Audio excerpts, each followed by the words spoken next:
Meus irmãos, quero aqui passar algumas instruções básicas de evangelismo. E essas instruções,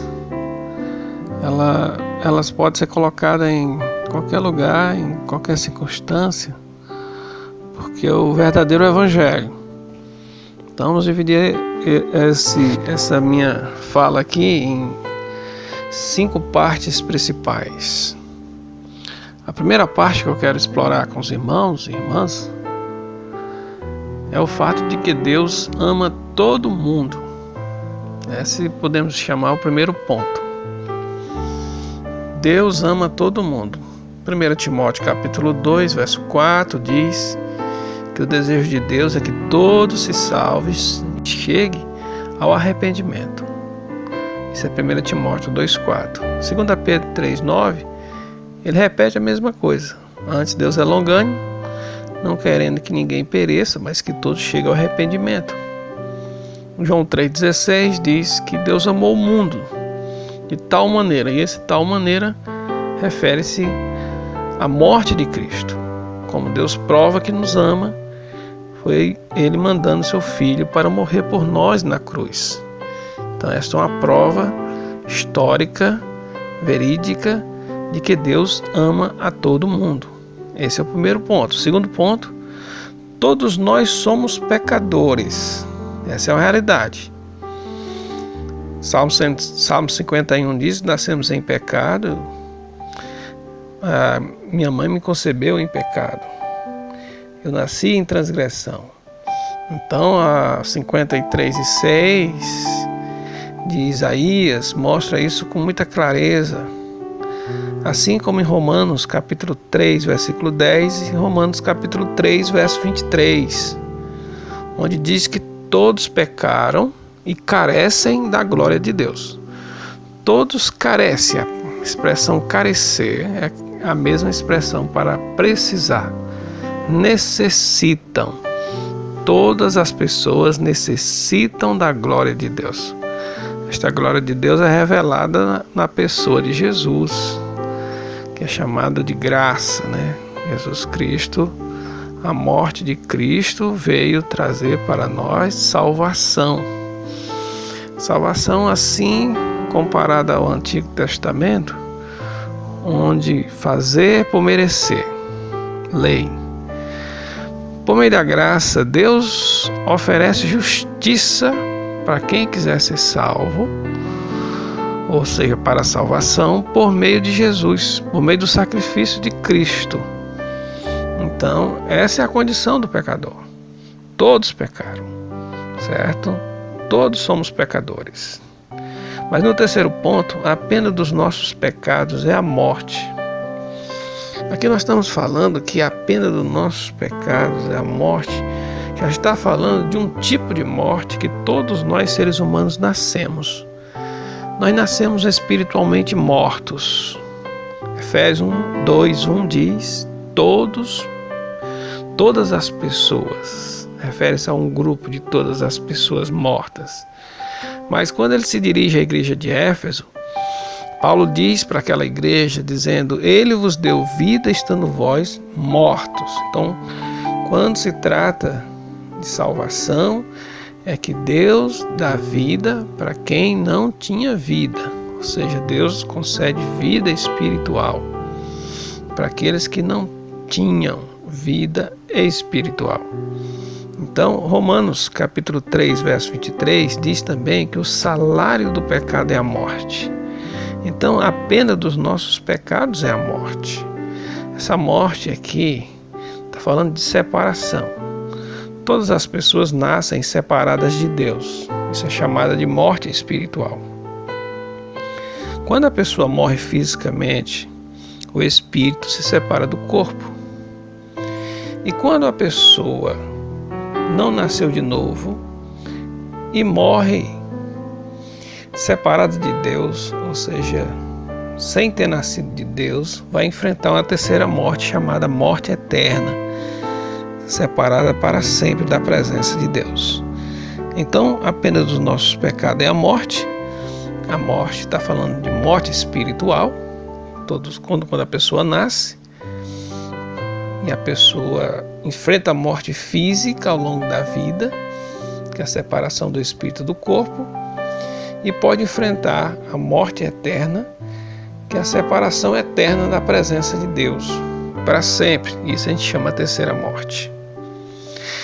No quarto ponto, Cristo morreu na cruz para pagar o preço completo pelos nossos pecados. Então aqui aparece o remédio para a nossa doença. A Bíblia diz, 2 Coríntios capítulo 5, verso 21, ele fala assim, que aquele que não conheceu o pecado, Deus o fez pecado por nós, para que nele fôssemos feitos justiça de Deus. Então Cristo morreu em nosso lugar.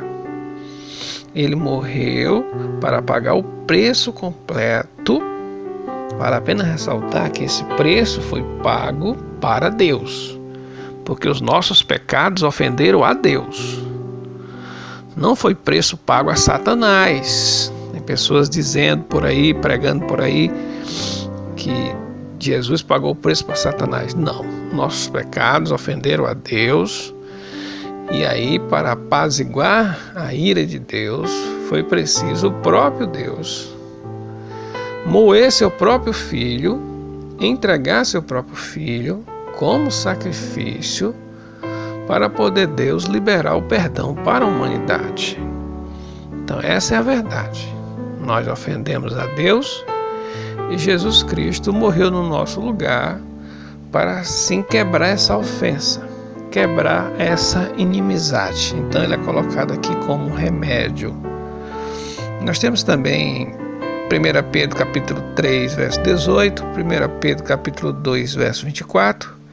Em 1 Pedro também, capítulo 1, verso 18 e 19, diz que não foi com coisas corruptíveis, como prata e ouro, que fomos resgatados da nossa vã maneira de viver, mas por meio do sangue de Cristo, ou seja, um sangue puro, sem defeito, sem mácula. Então, Cristo é o remédio para a nossa doença eterna.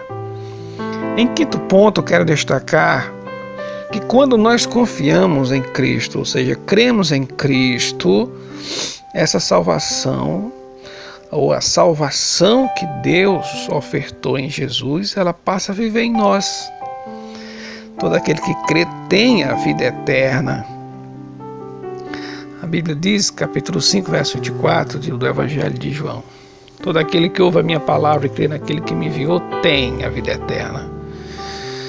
Em Efésios capítulo 1, verso 13, diz: no dia que você ouviu o Evangelho, a palavra da vossa salvação, tendo nele também crido, foste selado com o Espírito Santo, o qual o penhor da herança até o resgate da sua propriedade para o louvor da sua glória. Eu citei mais um pouco, citei o capítulo 1, verso 14 também, além do 13.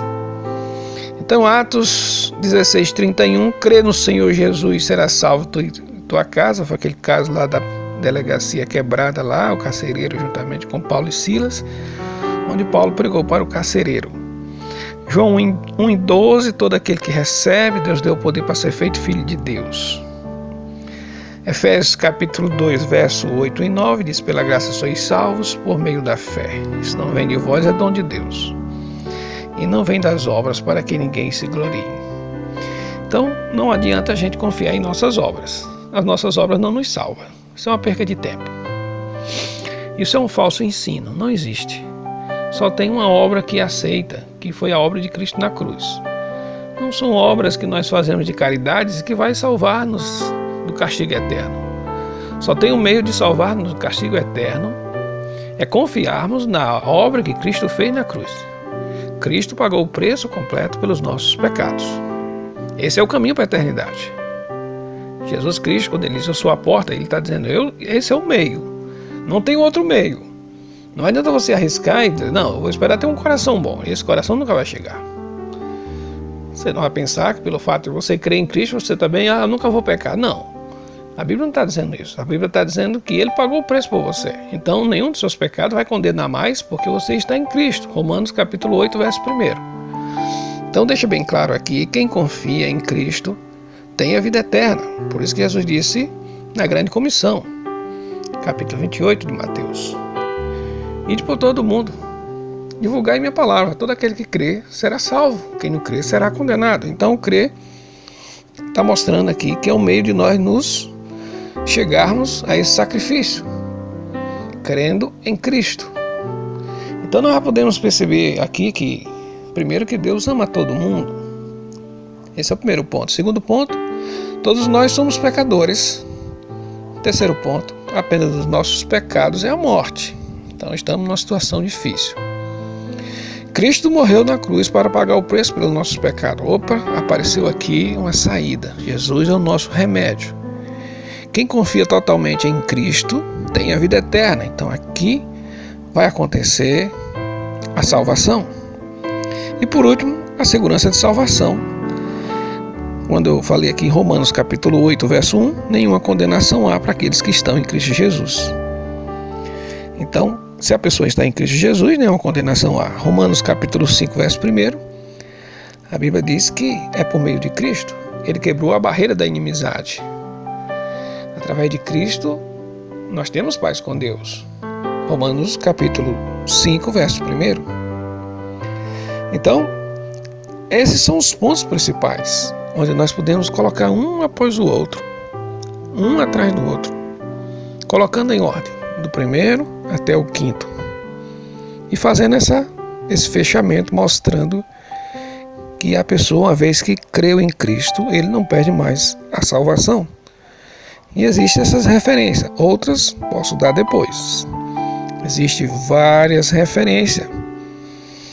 João 5:24, João 3:36, Romanos 5:1, 1 João capítulo 5, verso de 11 a 13, Romanos 8:1, e existe também Efésios capítulo 2, verso 8 e 9. Isso também nós podemos falar Atos 16:31. Todos esses são versículos que evidenciam a segurança de salvação. Assim como Romanos capítulo 8, versículo 9. É um texto bem declarado, onde mostra que nós, tendo crido em Cristo, nós temos o Espírito Santo, e quem tem o Espírito Santo pertence a Cristo. Quero aqui deixar o meu amém e que Deus nos abençoe.